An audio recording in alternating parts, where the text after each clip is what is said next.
Bien, hoy vamos a estar viendo entonces lo que es el repaso sobre tres temas fundamentales. Las primeras tres cartas que vimos anteriormente, que son cartas bastante simples, bastante cortas, pero como para ser un puntapié inicial en el estudio bíblico, teológicamente hablando, yo creo que son fundamentales las primeras tres cartas que vimos y que vamos a repasar hoy, que son Tito, Filemón y Judas. Sí, yo voy a estar haciendo preguntas de un nivel inicial, tranquilos, preguntas no difíciles, pero para que ustedes puedan responder tranquilamente.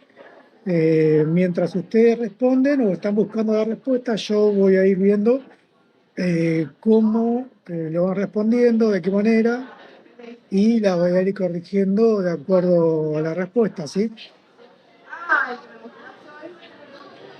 Bien. La primera pregunta que es sobre la carta de Tito es, ¿en qué isla se encontraba Tito cuando recibió la carta? ¿Alguien que levante la mano?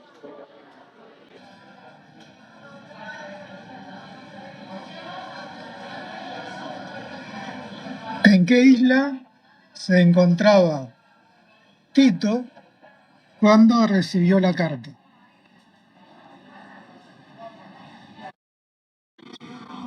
Bien, Vanessa. En la isla de Creta. Exactamente. Muy bien. Exactamente. Eh, ¿Eso en qué versículo estás?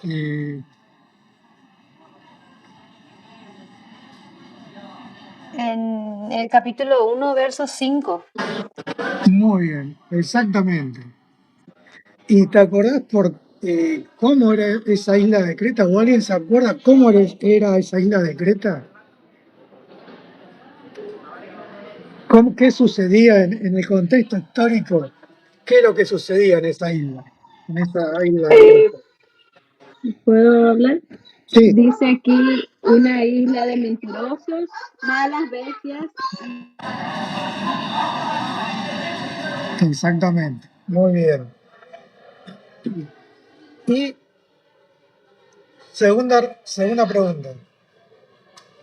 Según el capítulo 1, ¿cuál era la razón principal por la cual Pablo dejó a Tito en ese lugar?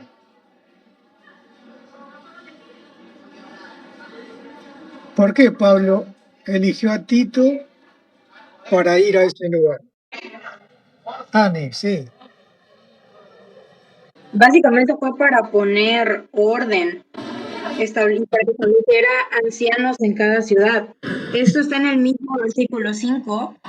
Dice, por esta causa te dejó en Creta, para que corrigieses lo deficiente y establecieses ancianos en cada ciudad, así como yo te mandé. Posteriormente, durante el desarrollo de los versículos del 6 al 9, están todos los requisitos para todos aquellos que vayan a ser ancianos. muy bien, Ani, exactamente, tal cual. Eh, y la pregunta es, que yo le agrego, ¿por qué eligió a Tito y no a otro discípulo? ¿Por qué a un joven Tito? ¿Por qué eligió a este joven?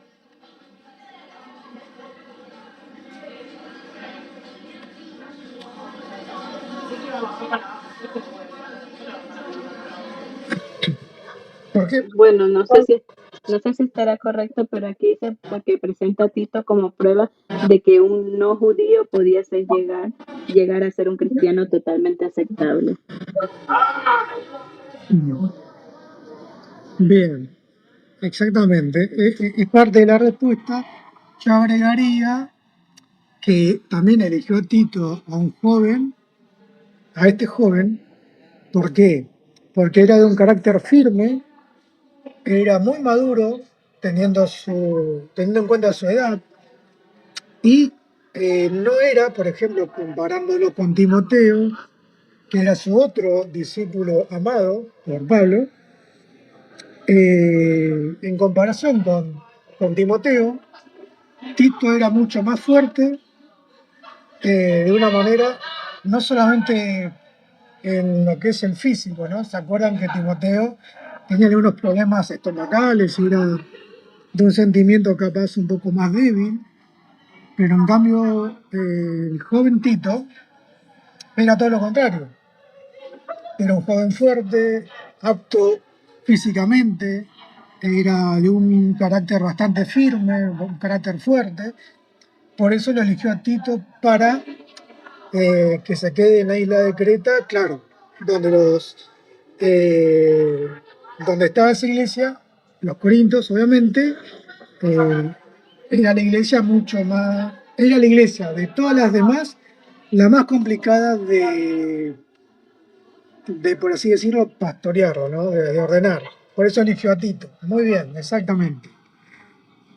De hecho, es interesante cómo justamente comentas el contraste entre Timoteo y Tito, porque realmente si uno se fija en las cartas a Timoteo, como que Pablo anima un poco más a Timoteo, porque él es el que le dicen que no tengan en poco tu juventud, sino tú dedícate a enseñar, predica, esto, como que lo anima un poco más. En cambio, a Tito le dice mucho en el capítulo 2, versículo 7, preséntate tú como ejemplo de buenas obras en enseñanza, mostrando integridad, seriedad, palabra sana e irreprochable. O sea, realmente vean la estima en la que Pablo realmente tenía a Tito.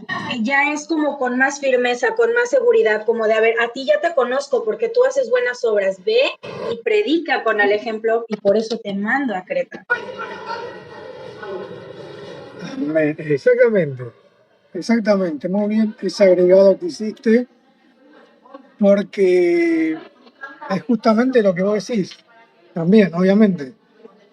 Y muy bien la comparación que hiciste a través de los versículos, exactamente. Ahora bien, vamos a la pregunta número 3. Dice, Pablo cita a un profeta local que describe a los habitantes de esa región.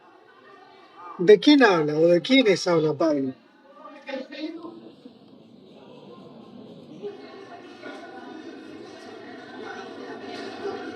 ¿Podías repetir la pregunta? Porque estoy anotando y me quedé flamita. Ah, bien, bien. Dice, Pablo cita a un profeta local, ahí de Creta, que describe a los habitantes de esa región. ¿De quiénes habla y cómo eran esos habitantes de esa región?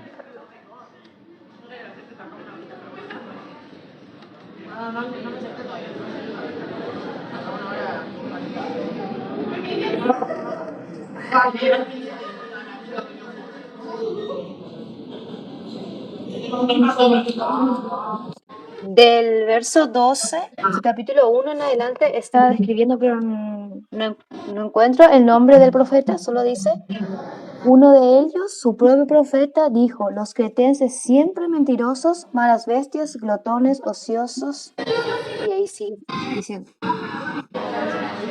Exactamente, ahí está la descripción de esos habitantes en Creta. Por eso la misión a Tito, porque era una misión bastante difícil de ordenar.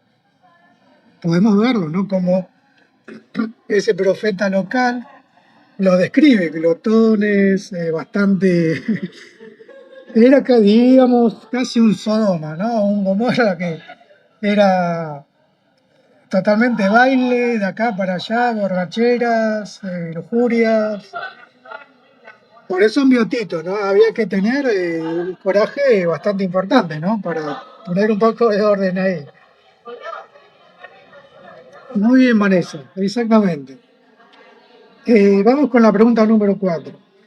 En el capítulo 2, ¿qué se le instruye a las mujeres ancianas respecto a las mujeres jóvenes? Dice en el versículo 2:4 que enseñen a las mujeres jóvenes a amar a sus maridos y a sus hijos. Muy bien. ¿Y por qué? Yo pregunto, ¿por qué hace? ¿Por qué sucede esto? Aquí dice para que la palabra de Dios no sea blasfemada. Exactamente. Pero vayamos, sí, pero vayamos un poco más adentro de la estructura de este contexto. ¿Por qué dice la palabra para que no sea blasfemada? ¿O por qué las ancianas debían instruir a las jóvenes? ¿Qué es lo que sucedía en ese momento?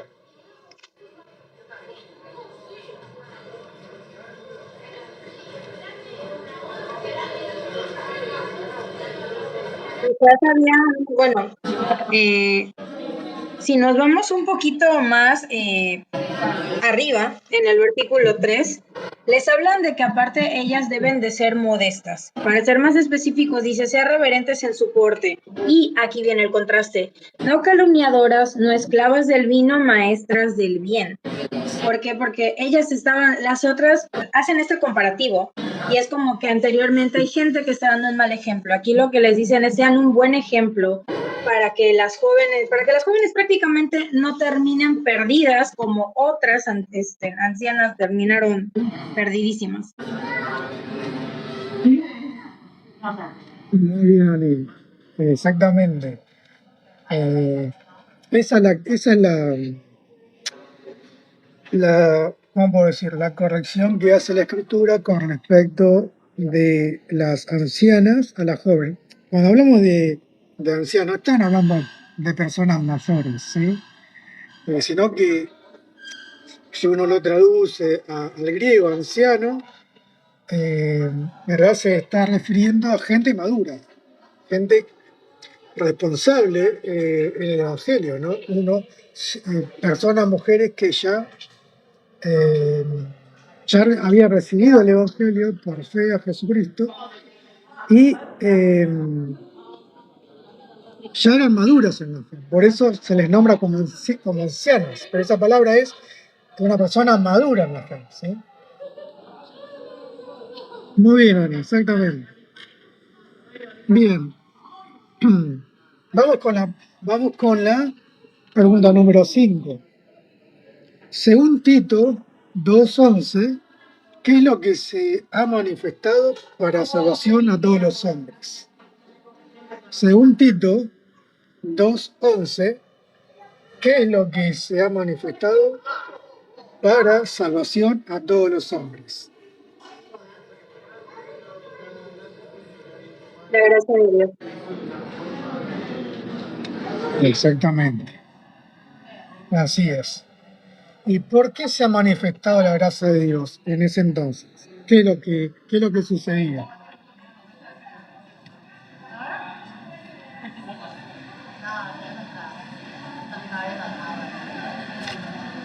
Si nos vamos un poquito más atrás en el capítulo, justamente ahí donde nos empiezan a decir que las ancianas deben ser el ejemplo para los jóvenes, está hablando de que hay una corrupción, se está rompiendo prácticamente todo lo que debe ser una vida en gracia. Y si nos vamos a Cristo, a partir del 2, versículos 12 al 13, ahí dice, ¿qué es lo que debemos hacer para vivir en gracia? Renunciar a la impiedad y a los deseos mundanos, vivir este siglo sobria, justa y piadosamente, aguardando la esperanza bienaventurada y la manifestación gloriosa de nuestro gran Dios y Salvador Jesucristo. Muy bien, exactamente. Así es como debemos responder a las preguntas, ¿eh? Fíjense que Dan hizo muy bien en la respuesta anterior, ir siempre al versículo anterior. Eso es muy importante. Cuando uno responde, no responde solamente al versículo en sí, sino que uno debe siempre ir hacia atrás, ir hacia el contexto. Entonces, a veces la respuesta no es solo un versículo, sino que son varios pero hacia atrás o hacia adelante. Pero generalmente las respuestas completas se buscan siempre desde atrás. Por eso Ani respondió muy bien cuando dijo, sí, pero voy al versículo anterior. Y ahí está la respuesta también. Para englobar un poco más la respuesta en general, siempre debemos ir hacia atrás. Siempre haber un paso hacia atrás. Ahí nos va a aclarar un poco más el panorama. Exactamente. Sí, el contexto inmediato y remoto, porque no siempre la respuesta va a estar ahí, sino un poco más adelante o más atrás, como decís. Exactamente, vale, tal cual. Muy bien. Vamos con la pregunta número 6. En Tito 3:5, Pablo aclara que Dios nos salvó no por obras de justicia que nosotros hubiéramos hecho, sino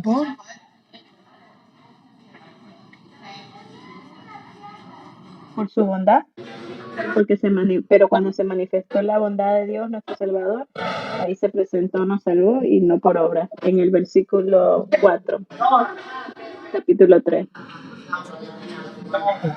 Exactamente. Así es. Así es. No por obras de justicia que nosotros hubiéramos hecho. No. Sino por exactamente lo que dijiste.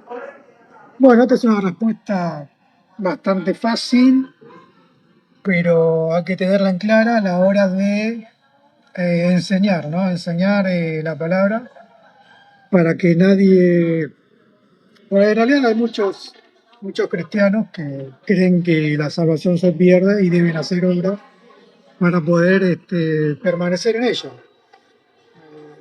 Y esto está, por ejemplo, en la confusión de Mateo 24. Mateo 24 no se habla de que uno debe permanecer hasta el fin para uno ser salvo. No, el Mateo 24 en realidad no es para la iglesia, no es para nosotros, es un mensaje para el pueblo de Dios, es decir, el judaísmo, los judíos en la tribulación. ¿Sí? Bien. Vamos con la pregunta número 7. ¿Qué debe hacer Tito con una persona que causa divisiones después de una y otra amonestación?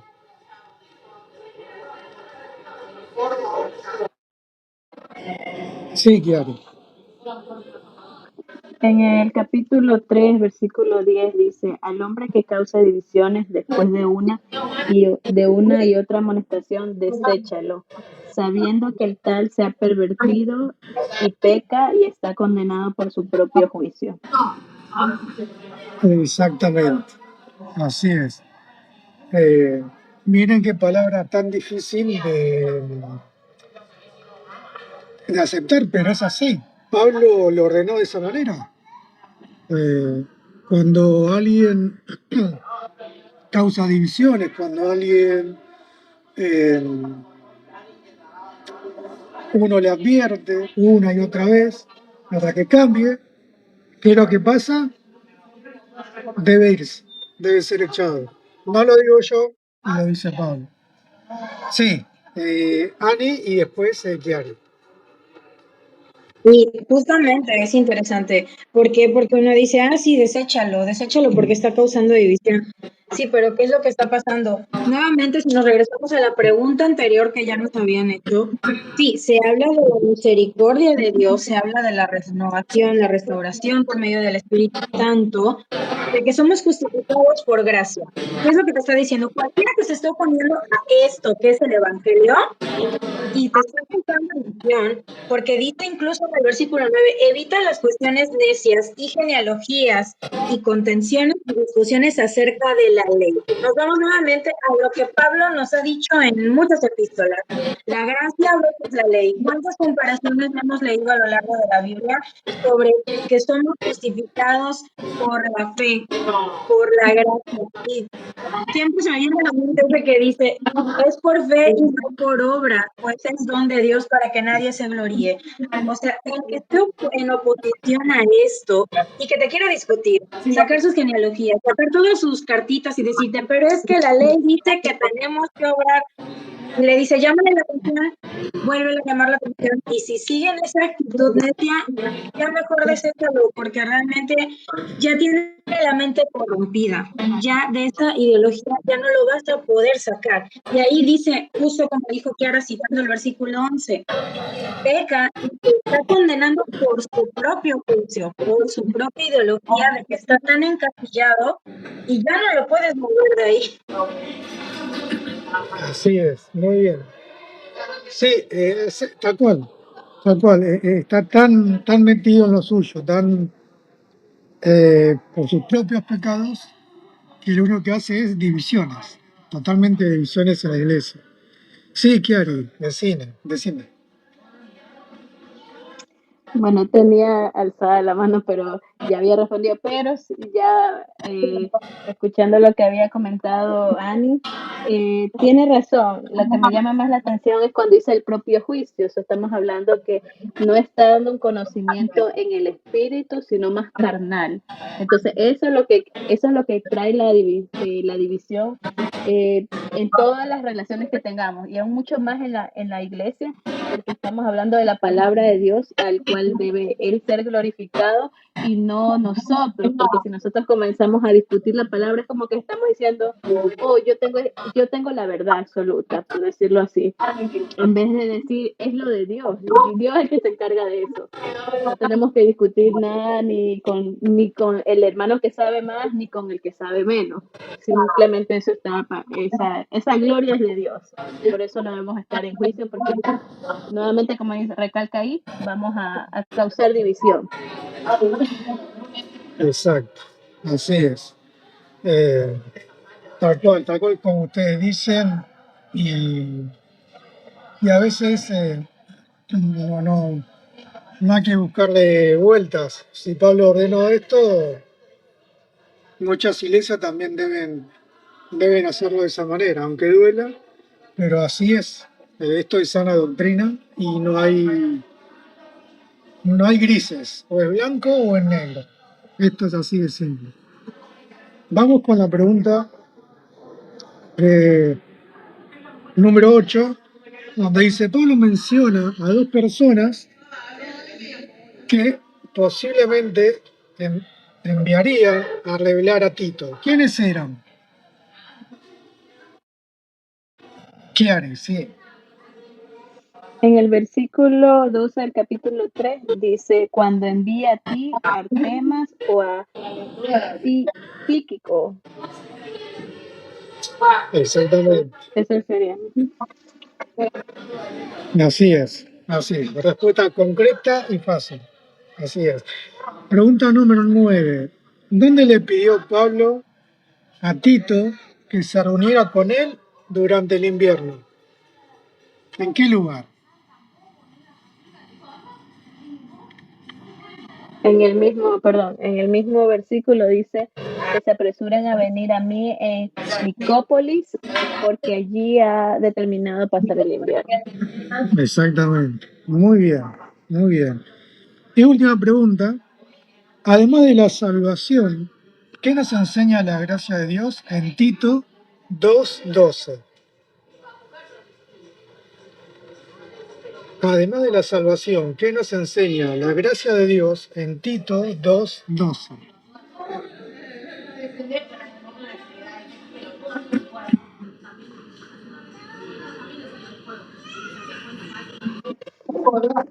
Sí, ya. ¿Puedo? Sí, sí. Dice, ¿qué más nos enseña? Nos enseña a renunciar a la impiedad, a los deseos mundanos, a vivir en este siglo sobrios, justos y piadosos. Exactamente. Así es. Y eso es lo que debemos eh, poner en práctica, ¿no? Es fundamental. Fundamental. Bueno, para hacer un poco más rápido, Vamos a pasar a Filemón. Vamos a pasar la carta a Filemón, que dice, ¿quién escribió la carta y desde dónde? ¿Quién escribió la carta de Filemón y desde dónde?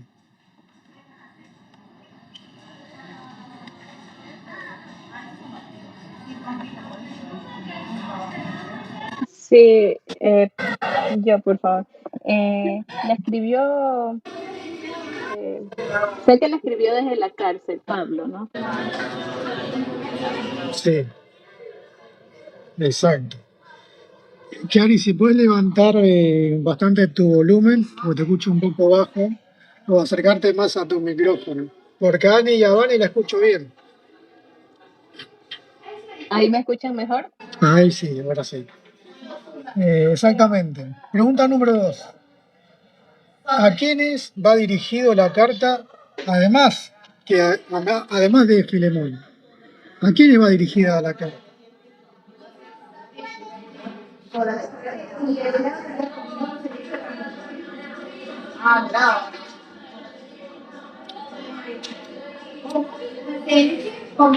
Sí, Ani. Precisamente al inicio de la carta habla mucho, obviamente, va a Filemón. En el versículo 2 también se refieren a dos hermanas, bueno, a la hermana Apia y Arquipo, dice nuestro compañero de milicia, y a la iglesia que está en tu casa, es decir, a toda la congregación de Filemón, por entendido. Muy bien, exactamente. Y la pregunta para Dani, ahí se me quedó un poquito callada, o está anotando seguramente. Eh, Sí, sí, el tema es que estoy anotando y cuando quiero decir ya me ganan. bueno, te vamos a dar un tiempo más. Vale, ya que Ani dijo, bueno, que, que va dirigida la carta aparte de a Filemón, Filemón porque era un pastor, era un líder, tenía un grupo, ¿o no? A Vanessa, la pregunta es para Vanessa. Y si tenía una casa, en su casa una iglesia, era el líder de esa iglesia. Exactamente. Acuérdense de que no había iglesias como las que hay ahora, no hay un templo, sino que se reunían en las casas y cada uno se juntaba y Filemón, por ejemplo, era el líder, el anciano, el pastor, como ustedes quieran llamarlo, ¿no? El obispo, es decir, tenía un cargo jerárquico dentro de la iglesia o del evangelio, ¿no? De Dios. Muy bien. Pregunta 3. ¿Quién era Onésimo? ¿Quién era Onésimo?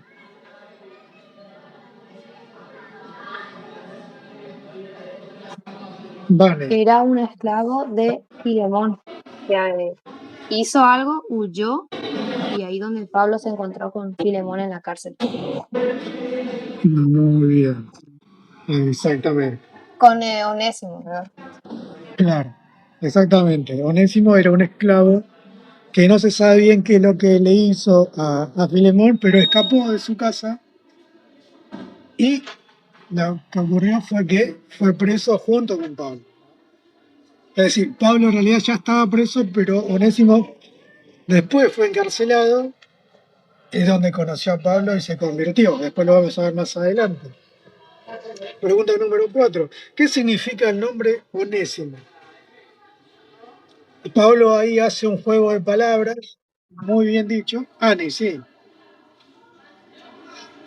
Onésimo quiere decir útil, y de hecho es interesante justo lo que dice ahorita el hermano Sebastián, porque en el versículo 11 del capítulo 1, pues básicamente dice eso. Empecemos desde el 10. Te ruego por mi hijo Onésimo, a quien engendré en mis prisiones, lo cual responde muy bien la pregunta anterior, que efectivamente pues, fue convertido ahí en la prisión por Pablo, por eso se lo engendré. O sea, él fue el que puso la semillita para que se convirtiera.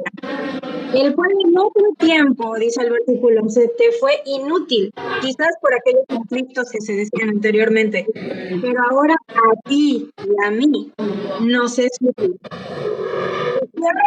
Remata en el versículo 12, el cual te vuelvo a enviar. Desde ahí saben que ya había una relación entre Onésimo y Filemón. Tú pues, recíbele como a mí mismo. Desde que le dice recíbele como a mí mismo, ya le está diciendo, él es mi hermano en Cristo, por lo tanto, por favor, recíbele, te lo envío, recíbele como si me estuvieras recibiendo a mí. ¿Y qué es lo que siempre Pablo predica? Que todos somos iguales ante el Señor. Todos somos iguales ante el Señor, entonces recíbele como si me recibieras a mí, con ese mismo amor en el Señor, del que tanto les he dicho en las cartas anteriores. Bueno, en el caso de nosotros, ¿verdad? Que estamos leyendo las epístolas, que siempre se habla de amor en el Señor. Amén, exactamente. Muy bien, la verdad que, bueno, primero me agrada mucho que ustedes respondan, pero respondan con los versículos, ¿no? Es decir, hablar con los versículos en mano, eso es fundamental, ¿no?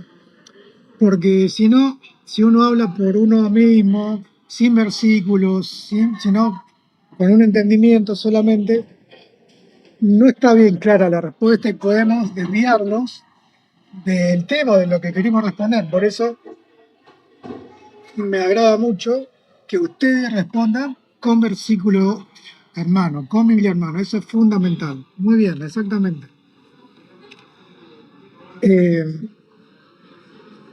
Pregunta número 4. ¿Qué significa? Pregunta número 5. ¿Por qué Pablo envía a Onésimo de vuelta a Filemón? ¿Por qué hace eso? ¿Por qué le dice vuelve con Filemón?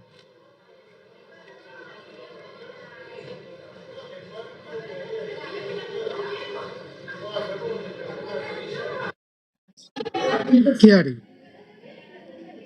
Ok, en el versículo 15 dice, porque quizás para esto se apartó de ti por algún tiempo, para que le recibieses para siempre. No ya como esclavo, sino más que un esclavo, como hermano amado, mayormente para mí. Pero cuanto más para ti, tanto en la carne como en el Señor. Ese fue el propósito. Exactamente. Así es. Por eso lo envía Onésimo de vuelta con Filemón. ¿Sí? ¿Por qué? Así, bueno, Sí, ahí en el 12 dice, ahí para adelante dice, el cual vuelve a enviarte, tú pues recíbele como a mí mismo, yo quisiera retenerle conmigo, para que en lugar tuyo me sirviese en mis prisiones por el Evangelio, pero nada quise hacer sin tu consentimiento, porque como Onésimo era un esclavo, Pablo no quería hacer nada sin permiso de su dueño. muy bien, exactamente. Exactamente, tal cual. Y la pregunta número 6 es, ¿qué le pide Pablo a Filemón que haga con Onésimo?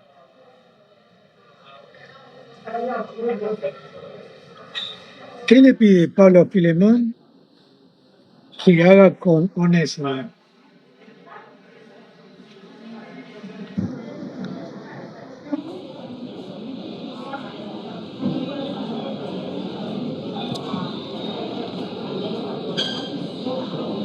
¿Qué le pide? Ani, sí. Le pido una sola cosa, pero el desarrollo de esta petición es lo que a mí me gusta mucho. Y fíjate que antes yo tenía un concepto muy de que, ¿por qué está tan cortito? ¿De qué va esto? No, ya que uno lo lee bien, aquí dice, lo envía él, dice, recíbelo como a mí mismo, tanto que mete el énfasis en dos ocasiones. En el versículo 12, te lo vuelvo a enviar, tú pues recíbelo como a mí mismo. Y a partir del desarrollo de los versículos 15 al 17, cierra otra vez con recíbela a mí mismo. ¿Por qué? Dice, quizás se apartó de ti por algún tiempo, por algún roce que hubo, pero me gustó lo que dijo Vanessa cuando respondió la pregunta anterior, porque al final de cuentas Onésimo era esclavo de Filemón, entonces realmente Onésimo tenía dueño, pues. Pero aquí dice, para que lo retuvieses para siempre, no ya como esclavo, sino como más que esclavo, como hermano amado. Volvemos a lo que comenté anteriormente. El amor en el Señor que tanto Pablo ha predicado, como de, a ver, si nosotros hemos aprendido esto y estamos predicando este evangelio en el que todos somos hermanos amados, a pesar de los problemas que tú hayas tenido con Él, recíbelo. Porque que hemos aprendido del Señor, aprendimos lo que es el amor. Entonces, recíbelo como un hermano amado. Y dice acá, dice, como hermano amado, mayormente para mí, Pablo, dice, pero cuánto más para ti, que tú eres una persona que es importante, fuiste el dueño de Onésimo. Tanto en la carne, porque pues legalmente era Onésimo el que tenía dueño, dice, como en el Señor, aquí ya nos vamos por la parte del amor. Y dice aquí en el 17, así que si me tienes por compañero, recíbele como a mí mismo. Si realmente somos hermanos en Cristo, recíbelo como a mí mismo en este amor del Señor. Pero me gusta más esta parte, que a lo mejor igual es una pregunta que voy a hacer después, ¿verdad? La parte del perdón, la parte de ese amor que se predica. Si en algo te dañó o te debe, ponlo a mi cuenta, dice el versículo 18. 19. Yo, Pablo, le escribo de mi mano, yo lo pagaré. No importa si él te hizo daño, perdónalo, ponlo a mi cuenta, yo te pago lo que él haya destruido. ¿Qué fue lo que nos enseñó Cristo? Cristo nos perdonó a todos nosotros. ¿Por qué prediquemos de esa gracia que nos caracteriza, Filemón? Dice, no pasa nada, pero recíbele como un amado en el Señor. Exactamente, así es, así es. Y eso es lo que más cuesta, ¿no? Cuando alguien te ha ofendido, te haya hecho algo, lo tenés que recibir igual, perdonar igual, no importa, lo tenés que perdonar igual. Y ese es un gran ejemplo, fíjense, este acontecimiento, que es algo pequeño, pero parece ser pequeño en una carta de una sola hoja, pero en realidad es un acontecimiento grandísimo, que es que nos confronta a nosotros y decir, no, tengo que recibir a este hermano o a esta hermana que me hizo daño, me insultó o me hizo algo, no tengo que recibir igual. Bueno, eso es parte también del crecimiento y de la maduración, ¿no? Decir, no, yo tengo que perdonar. Si Jesús me perdonó a mí, yo debo perdonar a los demás también. Por eso, esto también un poco Pablo hace referencia al propio Jesús, ¿no? Hace como de espejo de decir, bueno, si Jesús hace esto, vos, Filemón, deberías hacer lo mismo, que es el perdón. Ahora bien, en la pregunta número 9, me salteo dos porque ya lo vimos bien. ¿Qué petición personal hace Pablo al final de la carta? ¿Qué petición personal hace Pablo al final de la carta?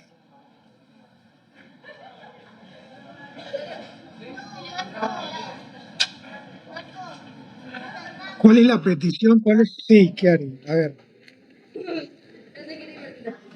Al final, en el versículo 22 dice, prepárame también alojamiento, porque espero que por vuestras oraciones os seré concedido. Exacto. Pablo tenía el deseo de ir para cuando sea, digamos, soltado en la cárcel e ir con ellos. Dicen los estudios bíblicos, teológicos, que sí, fue por esa iglesia, fue a visitarle por un tiempo, para luego nuevamente ser encarcelado y ya ejecutado. Pero ese era el deseo de Pablo, ¿no? Volverlos a ver eh, junto a Filemón y Onésimo, ¿no? De verlos juntos. Por eso pide esa petición de que realmente Filemón haya cumplido la petición de Pablo, ¿no? Decir, bueno, yo quiero ir, pero quiero verlo. Yo sé, claro, exacto.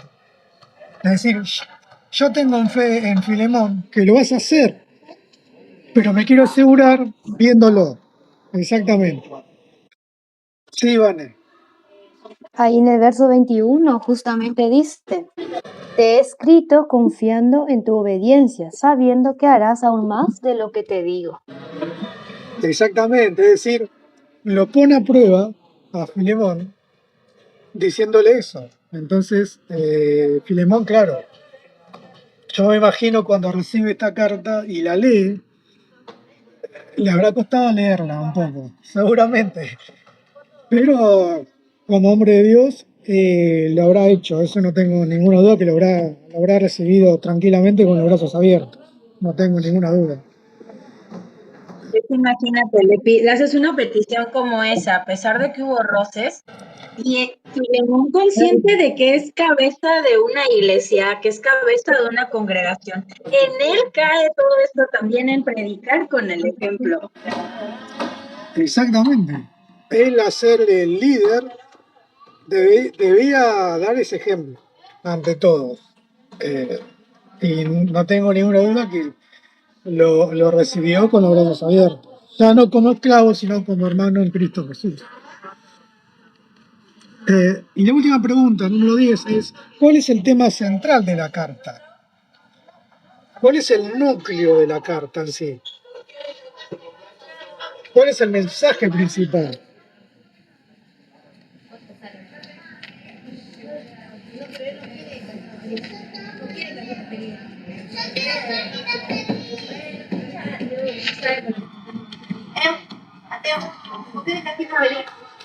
¿Alguien? A ver, alguien que se anime. Sí, Ani.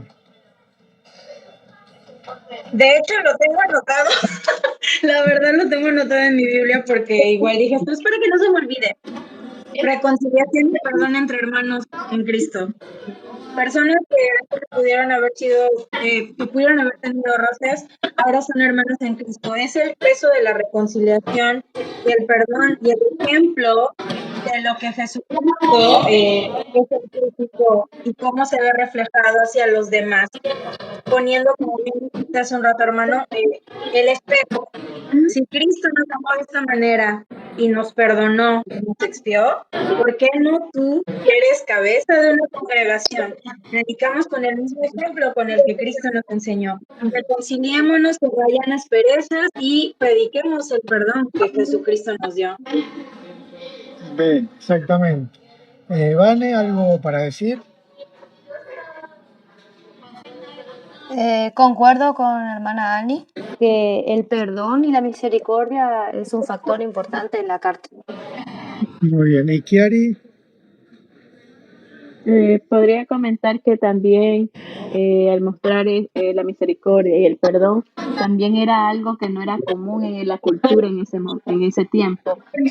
Como sabemos, Jesucristo vino a revolucionar, ¿no?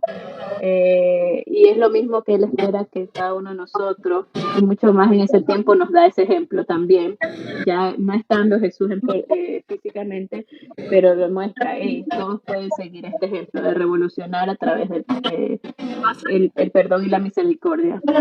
Claro, exactamente. Aparte, tengamos en cuenta que Filemón, aparte de ser un líder, eh,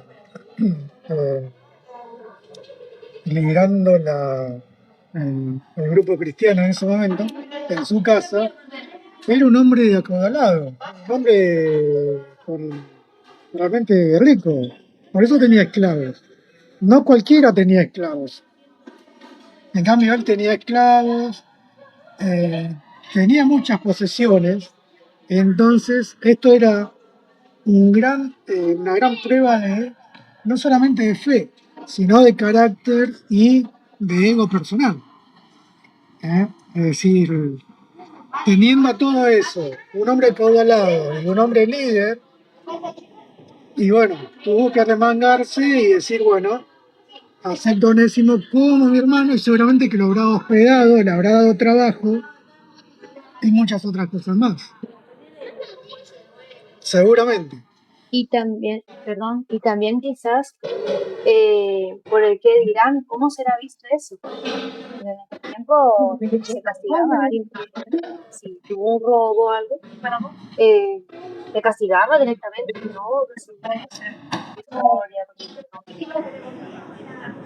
Claro, claro, así es. Así es.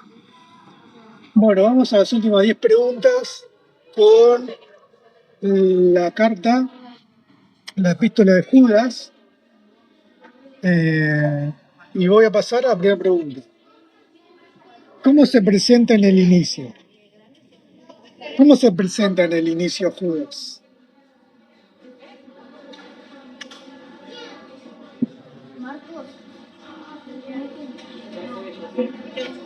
¿Cómo se presenta en el inicio?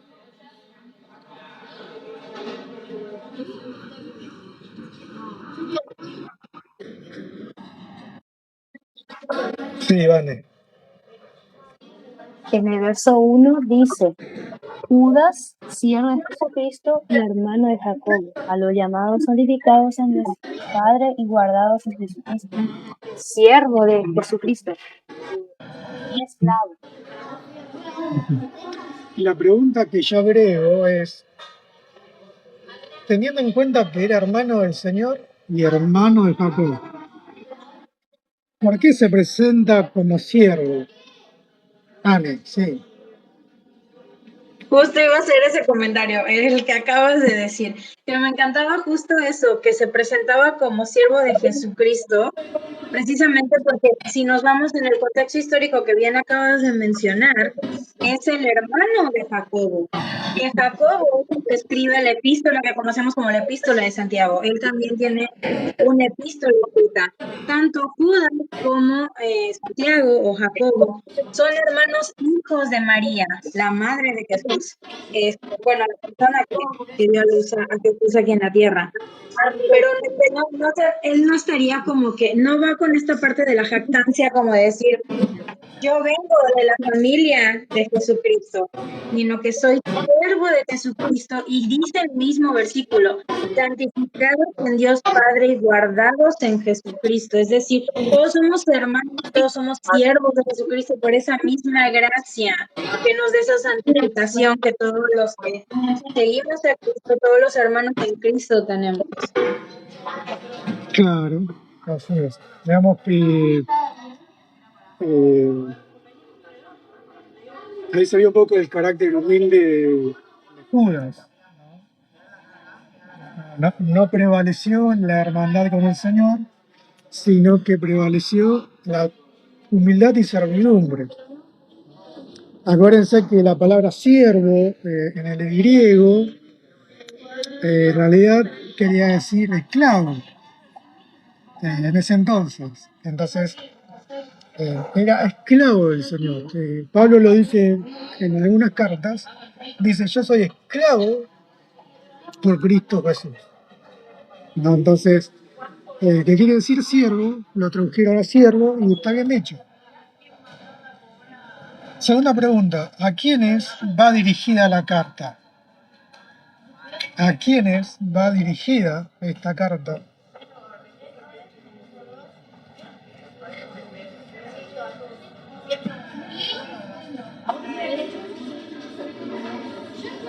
Acuérdense del contexto histórico, ¿sí? Por eso dice, ¿a quiénes va dirigida esta carta? Esta epístola, ¿a quiénes?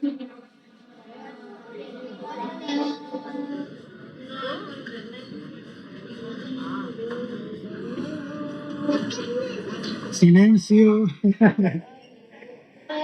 Silencio. Repite la pregunta, porfis. ¿A quiénes va dirigida esta carta? esta epístola, ¿a quiénes va dirigida? ¿O para quiénes?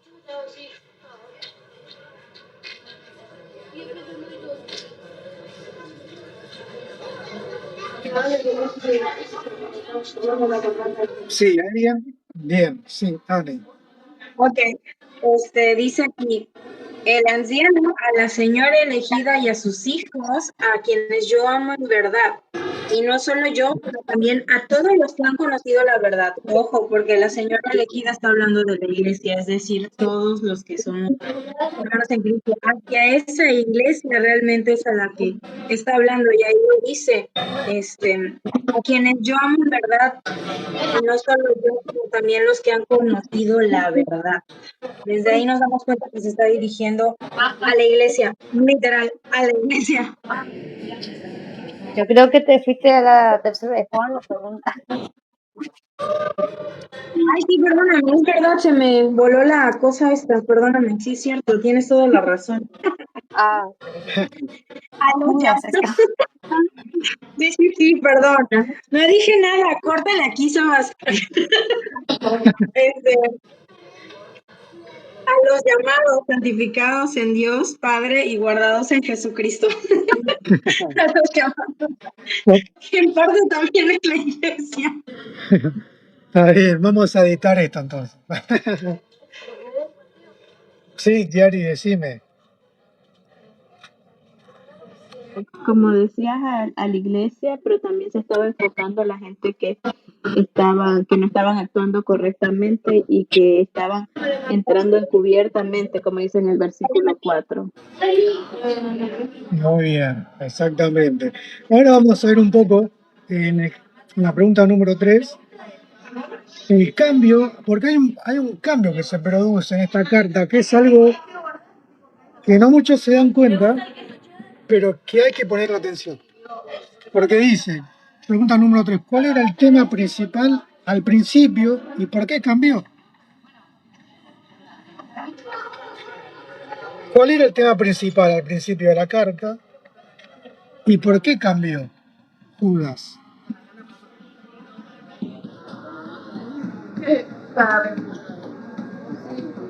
Él inicia escribiendo... Sí, a ver, Vanessa. en el versículo 3 dice que él quería escribir acerca de la salvación, pero como estaban ingresando doctrinas a la iglesia, entonces él dice que va a enseñar sobre las falsas doctrinas. Porque dice, amados, por la gran solicitud que tenía de escribirlo acerca de nuestra común salvación, me ha sido necesario escribiros, exhortándoos que contentáis valientemente por la fe que ha sido una vez dada a los santos. Y ahí después explica que porque se han introducido también herejías y todas esas cosas. Exactamente, ahí está el cambio, o digamos, sí, el cambio del transcurso de la carta, ¿no? Iba hacia una dirección, pero cambió repentinamente y va hacia otra dirección, es decir, confrontar a los falsos maestros, judaizantes sobre todo, y lo cambia por eso, ¿no? Entonces es algo muy importante de observar, es muy importante. Vamos con la pregunta número 4. ¿Qué hacían los falsos maestros con la gracia de Dios? ¿Qué hacían en ese entonces los falsos maestros con la gracia de Dios?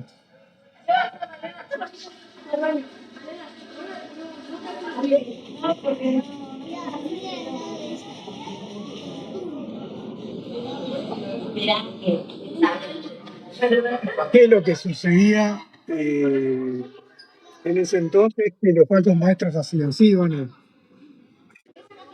En el versículo 4 justamente dice, porque algunos hombres han entrado encubiertamente lo que desde antes habían sido destinados para esta condenación, hombres impíos que convierten en libertinaje la gracia de nuestro Dios y niegan a Dios, el único soberano, y a nuestro Señor Jesucristo. O sea que para ellos era libertinaje la gracia de Dios.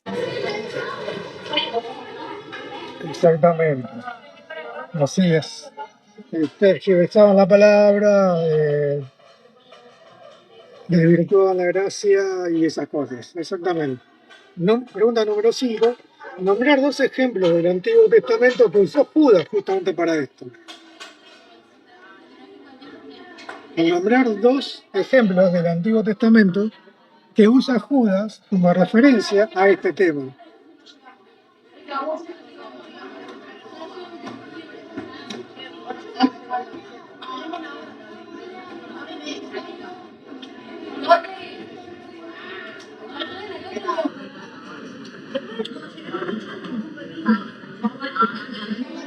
Chan, chan, chan. Ani, sí.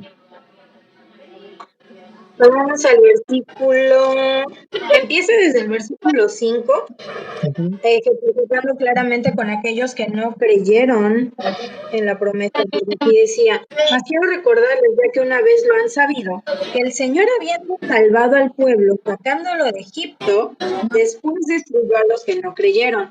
Y siguió, y a los ángeles que no guardaron su dignidad, sino que abandonaron su propia morada, los ha guardado bajo oscuridad en prisiones eternas para el juicio del gran día. Como Sodoma y Gomorra, versículo 7, y las ciudades vecinas, las cuales de la misma manera que aquellos, habiendo fornicado e ido en pos de vicios contra la naturaleza, fueron puestas, por ejemplo, sufriendo el castigo del fuego eterno. O sea, prácticamente, si no creían, si pecamos deliberadamente, si prácticamente no te das cuenta de todas estas cosas ya como, ya, condena. Muy bien. Claro. Son ejemplos que Judas dio. Si ustedes, Vane o Kiari, tienen otro ejemplo, lo pueden agregar, no hay problema. Pero son dos ejemplos que Judas dio como referencia a lo que le podía suceder si seguían con esto, ¿no? Es obvio. Pregunta número 6. ¿Cómo describe a los falsos maestros? ¿Cómo describe a los falsos maestros? ¿Cómo le describe Judas? ¿De qué manera?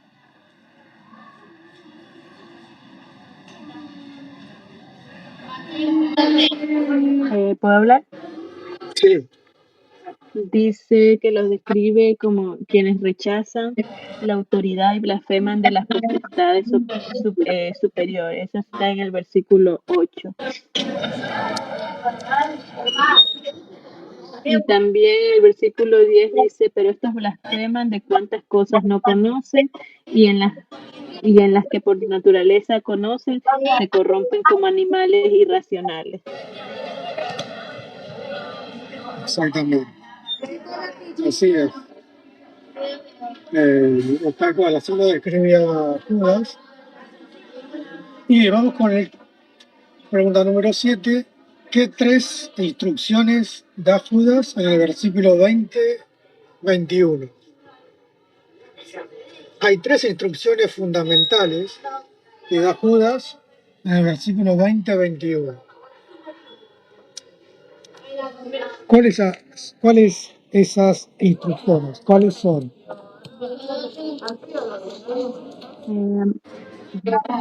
Ok. Sí, claro. La primera, edificándonos sobre vuestra santísima fe.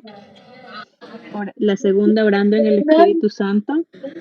Y la tercera, conservados en el amor de Dios.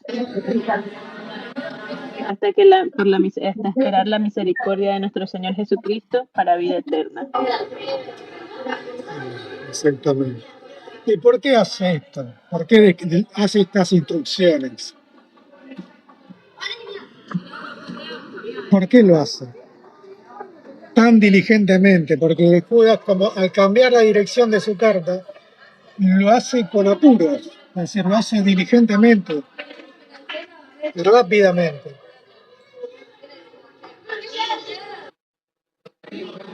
Sí, Porque si empezamos nosotros a leer desde el versículo 17 hasta el 19, hablaba de gente que causaba divisiones. Aquí los llaman los sensuales, pues no tienen al espíritu. Porque aquí dice, tengan memoria de las palabras que fueron dichos antes por nuestro Señor, por los apóstoles de nuestro Señor Jesucristo, los que les decían, en el postrer tiempo habrá burladores que andarán según sus malvados deseos. exactamente. Así es. Burladores siempre va a haber. Y en la actualidad hay. Así que en esos tiempos había y ahora hay y en el futuro seguirá viendo. Nunca, no ha cambiado eso y no va a cambiar. Siempre va a haber burladores, siempre, siempre. Es más, dentro de nuestras propias familias, ojo, a mí me pasó de que se burlen. Entonces, hay que acostumbrarse y no pelear, no discutir. Allá ellos, si se burlan, misericordia y ya. Pero bueno, siempre habrá, muy bien, exacto. Eh, y la última pregunta que puedo hacerles, ¿qué promete Dios en la doxología final? ¿Qué promete Dios en la doxología final?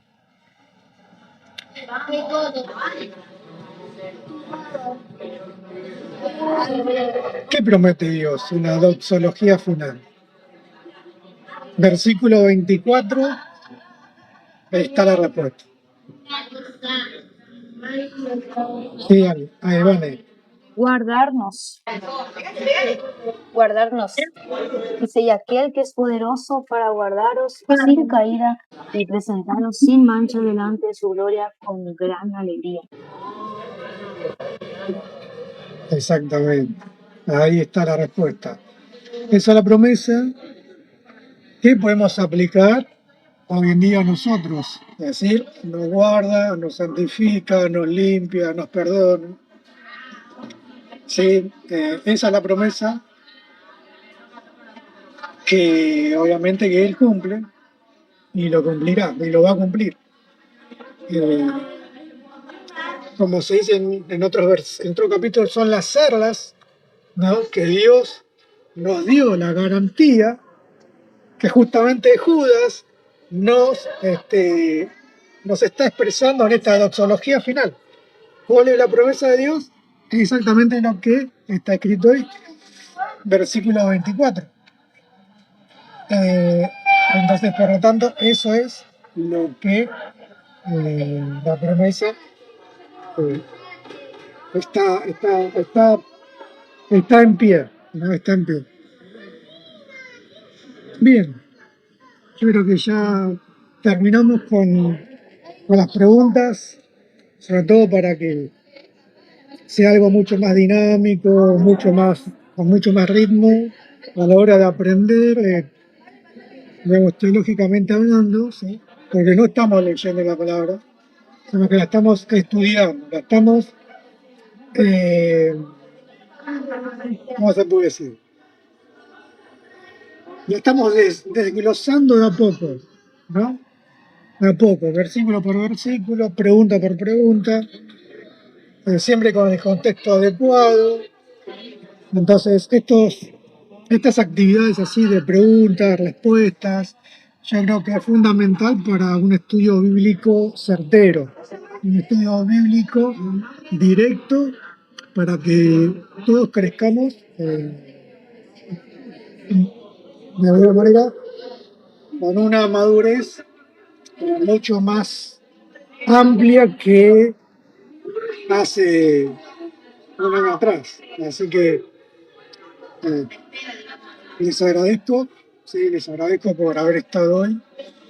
Y vamos a seguir con nuevas epístolas o cartas, primero estudiándolas sumergirnos en ellas para luego después repasarlas y hacer estas preguntas, 10 preguntas por cada capítulo, para que se nos plame mucho mejor en nuestros corazones y en la memoria, para que cuando a uno de nosotros nos toque enseñar en alguna célula, en algún grupo, ya saberlo de antemano y no equivocarnos, es decir, no errar al blanco, no desviarnos, sino más bien trazar bien el camino para que los demás aprendan correctamente, porque debemos tener en cuenta que si nos equivocamos en un párrafo, en una sola palabra, podemos desviar el mensaje y ese mensaje no es el correcto. Y el receptor lo va a recibir de otra manera, entonces creo que es fundamental estudiarlo bien, de todas las maneras posibles. Gracias, Chiari, gracias, Vanessa, y gracias, Ana. Gracias, Eva. Gracias igual por incentivar mucho al grupo con los estudios, sobre todo igual. Agradezco mucho cuando colocas exégesis en todos los textos, porque realmente es importante también conocer otros comentarios y poder fortalecer incluso lo que Dios va poniendo en nosotros en el estudio. Así que igual, te agradezco mucho que vayas haciendo también estas actividades, estas dinámicas, que espero en un futuro poder integrarme más seguido por aquí. Y pues, sigamos adelante porque de eso se trata, estar perseverantes en Jesús, continuar leyendo, continuar escudriñando y continuar rumiando la palabra hasta que se quede completamente enraizada en nuestras mentes y en nuestros corazones. Amén. Gracias, Vane, muchas gracias. Vane, gracias también, te agradezco. Gracias a vos también por ese tiempo, por la dedicación y que podemos aprender recíprocamente uno de los otros. Uno aporta una cosa, otro otra. Eso también es lo importante, que no es algo que solo vos estás ahí, sino que todos participamos. Así es, amén. Muchas gracias, Vane. Bueno, gracias, Chiari, también por darte el tiempo.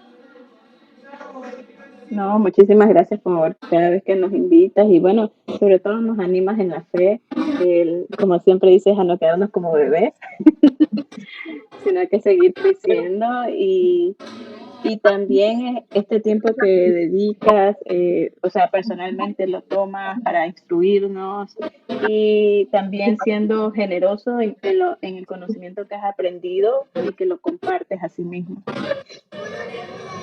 Amén, amén. Bueno, gracias, Chiari, gracias. Gracias, mis estimadas. Y bueno, estamos viendo un nuevo estudio, ¿sí? Así que muchas bendiciones para todos. Chao, chao.